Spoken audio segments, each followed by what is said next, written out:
몇 년을 그냥 벼르고 예. 하다가 결혼 사진을 하나 찍었어요. 잘 됐네요. 웨딩드레스 이쁘죠 여기.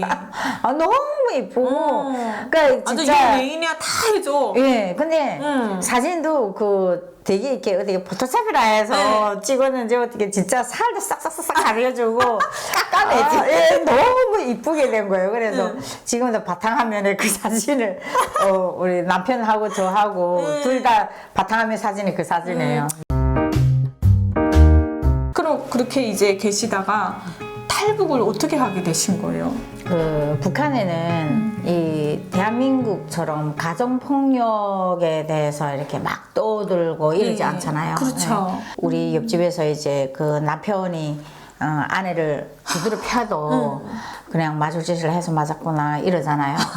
그 똑같은 이제 가정폭력을 저도 이제 그 아이를 죽였다는 어떤 그런 것 때문에 그게 어떻게 보면 제 나름대로 이제 죄라고 이제 생각을 하잖아요. 그렇게 하면서 진짜 폐인처럼 살았어요. 세상에. 그렇게 하면서 거의 매일 이제 폭력에 시달렸고, 어머나. 그리고 시어머니는 옆에 앉아서 그냥 맞을 짓을 했으면 맞아야 된다 하고, 그게 이제 계속 주입되다 보니까 내가 아이를 죽인 것이 내가 죽인 거구나. 그리고 외갓집에 안 보냈으면 안 죽을 애를 그리고 또 내가 살인자구나 하면서 맞을 짓을 했으니 내가 맞아야 되는가 보다 하고 어머나. 살았어요.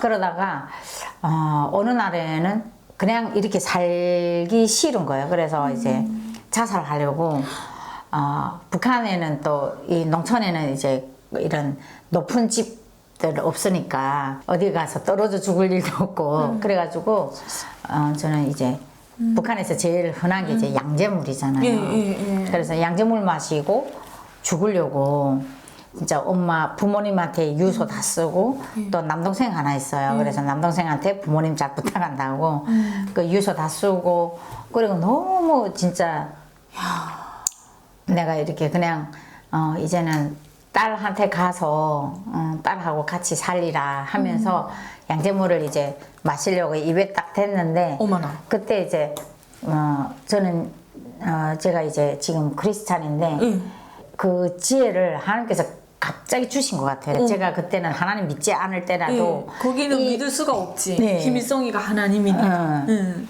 그 하나님이랑 그 존재는 모르지만 그때 딱 스치는 게 이제 양재물 먹고 이 자리에서 딱 죽으면 아무런 뭐 괜찮잖아요. 아무런 일도 없고. 근데 만약 안 죽고 내가 병신되면 어떡하나 이런 생각 드는 거예요. 그렇잖아요. 양재물을 먹었는데 이게 들어가면서 식도 다 타서 완전 내가 더 지금보다 더한 이제 그런 삶을 살아가야 되지 않을까 이런 생각이 퍼뜩 드는 거예요. 살려면 살잖아요.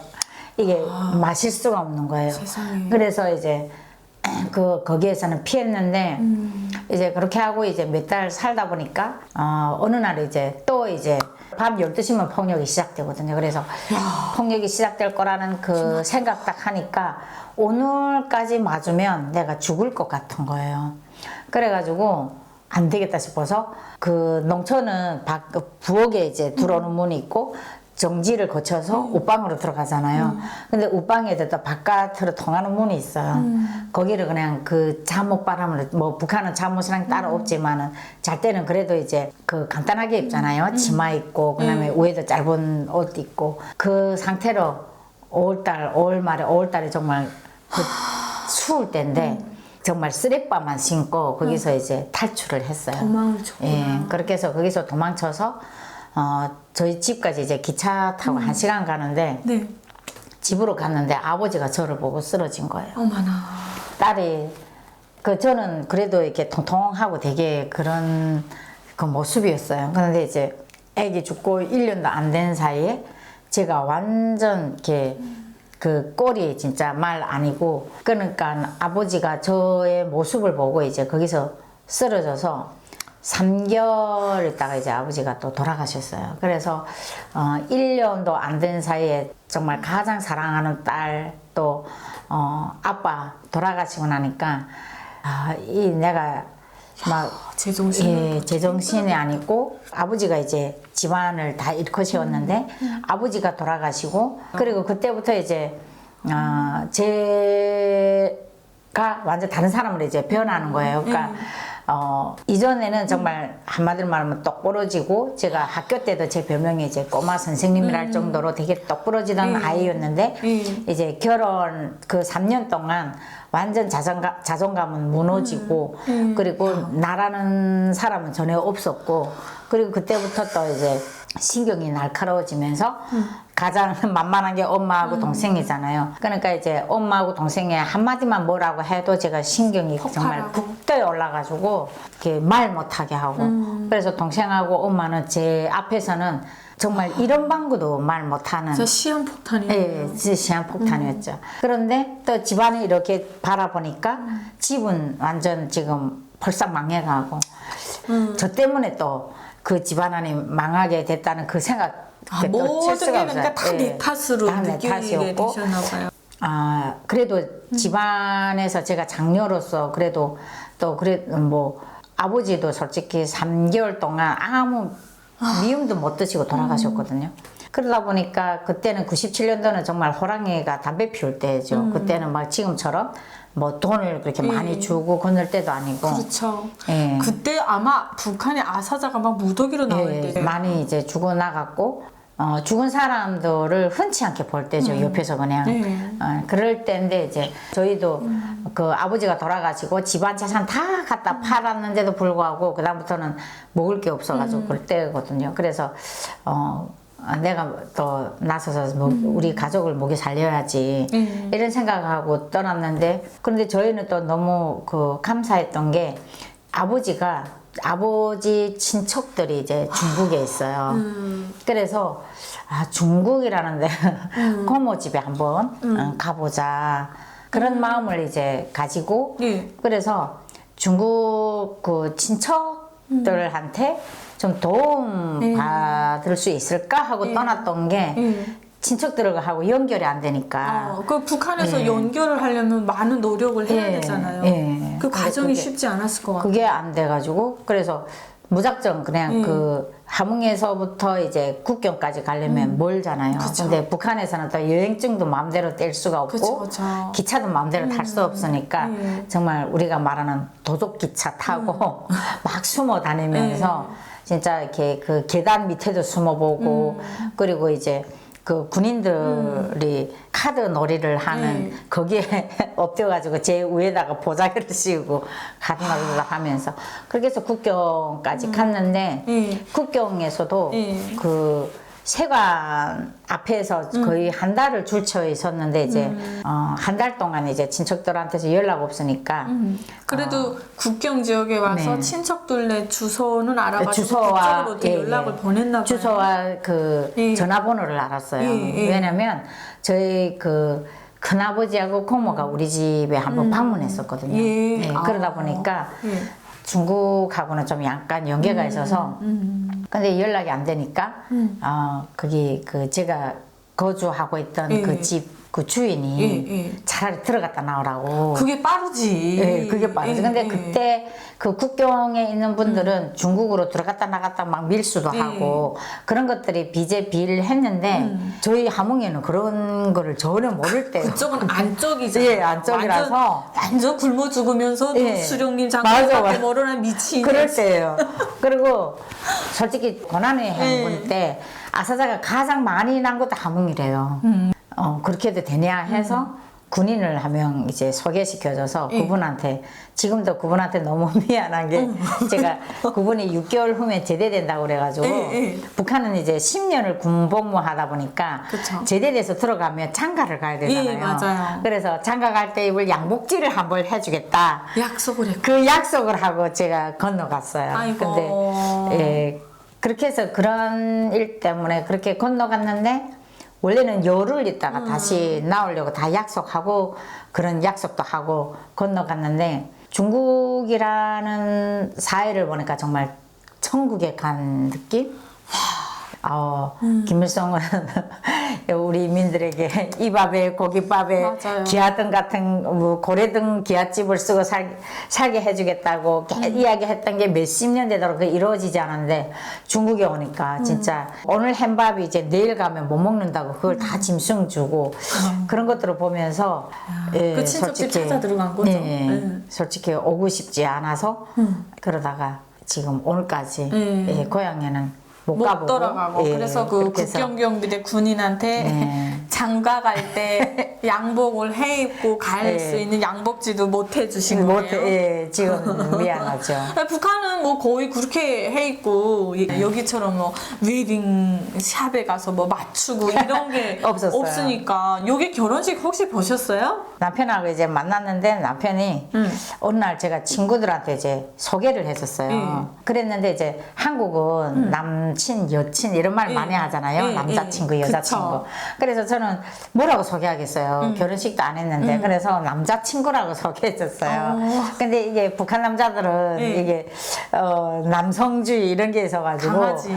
어떻게 같이 살고 있는 사이인데 내가 뭐 니하고 친구 되냐고 그래가지고 바로 가서 혼인신고 해버렸거든요. 남자친구라고 하니까 그냥 친구 남편이라고 소개해줘야지. 남편이라고 소개해줘야지. 어떻게 남자친구라고 소개해주냐고. 그러니까 뭐 남편이라고 말하기가 좀 못 적어서 남자친구라고 했는데 그러다 보니까 결혼식은 안 하고 그냥 혼인신고하고 같이 살았는데 작년에 신랑이 저보고 금요일날 저녁에 내일 사진 찍으러 가세요. 그래서 무슨 사진 했더니 내가 이렇게 결혼식을 안 하고 이제 웨딩 드레스를 못 입었던 게 이렇게 항상 마음에 이렇게 짠했나 봐요. 그리고 그런 그 결혼 사진도 우리는 안 걸려 있으니까 그래서 그게 짠했는지 어쨌는지 계속 미루고 하다가 작년 가을쯤 돼서 저보고 자기 내일 그 사진관에 이제 예약을 했대요. 그럼 무슨 예약 했더니 결혼 사진 같은 거 리마인드 웨딩 같은 그런 거를 한대.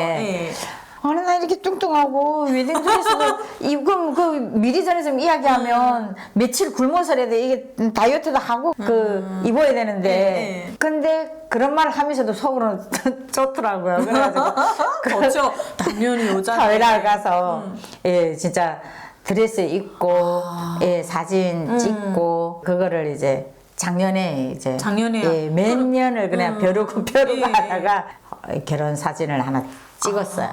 잘 됐네요. 웨딩 드레스 이쁘죠 여기. 너무 이쁘고. 그러니까 진짜 메인이야 다 해줘. 근데 사진도 그 되게 이렇게 어떻게 포토샵이라 해서 찍었는지 어떻게 진짜 살도 싹싹싹 가려주고 깎아내지. 너무 이쁘게 된 거예요. 그래서 지금도 바탕화면에 그 사진을 우리 남편하고 저하고 둘 다 바탕화면 사진이 그 사진이에요. 너무 이쁘게 나와가지고. 듣는 게 너무 행복하네요. 북한에서 진짜 말도 못할 정도로 고생하셨고 솔직히 폭력이라고 하면은 대한민국 사회에선 혐오 대상이잖아요. 폭력은 정말 쓰면은 안 되는 거죠. 또 북한이라는 사회는 이제 가부장적인 어떤 그런 사회다 보니까 이게 여성들이 남성들한테 어떤 그런 폭력을 당한다던가 또 그런 것들에 대해서 이제 사회의 어떤 문제화하지 않으니까 맞아. 그러니까 그것이 그냥 공공연하게 그냥 당연한 일로 어쩔 수가 없는 것 같아요. 나라가 발전이 없으니까 이런 사람들의 의식도 깨이지 못하는 것 같아요. 맞아. 그런 것들이 근절되지 않는 것 같아요. 맞아요. 어떻게 그래도 여기 오셔가지고 나 같으면 북한 남자 다시 안 만나 이랬을 것 같아. 중국 남자들 저도 이제 그 고모 집에서 그래도 있었지만은 그 고모네 이제 친척들이라 보면 그 형부들이라는 사람들은 다 좋은데 그래도 북한 사람들하고 거의 비슷한 면이 있잖아요. 말도 되게 문화가. 함부로 하고 저는 한국 와서 첫 번째 결심한 게 북한 남자를 안 만난다. 그리고 또 저는 북한 남자뿐만 아니라 결혼 자체를 안 한다고 생각했었어요. 그러니까 북한 남자분들도 오해하지 마세요. 북한 남자가 다 그런 건 그런 게 아니죠. 아니라 거기에 대한 상처가 너무 크다 보니까 안 만난다. 아셨죠? 또. 그리고 또 그것뿐만 아니라 그냥 결혼 자체 결혼 한번 제가 실패하면서 힘들게 이제 그 아이까지 이루면서 이렇게 힘든 생활을 했기 때문에 다시는 결혼이라는 거 안 하고 그리고 이 세상의 모든 남자들에 대한 어떤 그 뭐랄까요 그 미움? 분노? 그런 게 있었어요. 그러니까 남자들은 다 같은 놈이야. 그놈이요? 그놈이구나. 네. 이래 남자하고 같이 살면 또 아이를 낳아야 되고 그쵸. 이런 것들 자체가 저한테는 죄 짓는 거 같고 큰 애한테. 힘들었어요. 네. 그래가지고 네. 근데 어떻게 만나게 됐어요? 그 평양 남자를 그것도 저는 그 북한 남자들은 다 그렇게 못된 줄 알았어요. 네. 근데 또 이렇게 자상한 남자도 있구나. 한 거 알았고. 네. 그리고 어떻게 자상하게 해주던가요? 평양 남자라서 그러나? 뭐 이런 생각도 네. 들고. 북한에서는 상상도 할 수 없는 네. 여자들이 해야 된다, 이 일은. 그렇죠? 빨래, 설거지, 뭐 청소, 밥, 그쵸. 음식하는 모든 것들은 다 여자가 해야 된다. 이런 맞아요. 개념을 우리는 항상 가지고 있는데, 이 사람은 그 제가 한 음식을 먹어본 그러니까 자기 입맛에 좀 안 맞았죠. 저는 음식을 해도 이제 서민적인 음식을 하고 좀 잘 하지 못하는 그런 게 있으니까 그래서 뭐 맛이 없으면 한번 당신 한번 맛있게 한번 해서 한번 줘봐 했더니 음식을 너무 맛있게 잘하는 거예요. 그때부터 이제 가끔 밥만 이렇게 밥솥이라는 것이 자동적으로 밥이 다 되니까 맞아. 가끔 가다가 이제 설거지는 제 담당 그리고 나눠서 하시는구나. 나머지는 이제 또 남편이 하고 재밌게 사시네요. 네 재밌어요. 그래도 그 마음을 열게 된 어떤 계기가 있을 거잖아요. 일단은 이 남편 만나서 아기가 꿈에서 안 나와요. 예, 그만큼 그러니까 심리적으로 안정을 찾았다는 것 같아요. 제가 이제 한국에 온 지 이제 지금 20년 됐다고 했잖아요. 근데 남편 만난 지 지금 7, 8년 됐어요. 그러면 한 10년 넘게 계속 아기가 꿈에서 나와가지고 그 아기 꿈에서 나오면 그날은 하루 종일 울적해 있고 그리고 혼자서 눈물 흘리고 계속 그랬었거든요. 근데 이제 남편 만나면서 어느 순간에 아기가 꿈에서 안 나오는 게 이제 느껴졌어요. 저희는 뭐 싸움이란 그런 것도 것도 없고 없고 우리는 그냥 살자. 전투적으로 그냥 모든 것을 전투적으로 그냥 첫 번째 만나서 그래요. 한번 욕 실컷 먹고 왜 욕 먹어요? 또 그 우리 탈북민한테 또 남편이 또 이제 상처받은 게 있어서 그러니까 저보고 뭐 탈북민 여자들은 다 같지 않냐 하면서 지금 두 사람이 똑같은 이게 편견 의식이 있었네요. 북한 여자 똑같고. 한번 욕 먹었고 두 번째 날 만나서 제 차를 이제 15분만 자기 차로 뭘 가지고 오겠다고 했다가 1시간 넘게 안 와가지고 근데 이제 저보다도 저하고 같이 간 친구가 남 차 가지고 가서 1시간 있으면 어떡하냐 막 그런 일이 한 번 있었고 그 다음에 세 번째 만에 같이 밥 먹었고 그 다음에 네 번째 만에 이제 전투적으로 이제 사랑이 잘 됐네요. 네. 이렇게 우리 다 여기 찾아온 사람들은 홀로 온 사람들이 대부분이잖아요. 근데 이제 같은 곳에서 온 사람들이 서로 의지하면서 잘 살아가는 모습도 너무 아름다운 것 같아요. 감사합니다.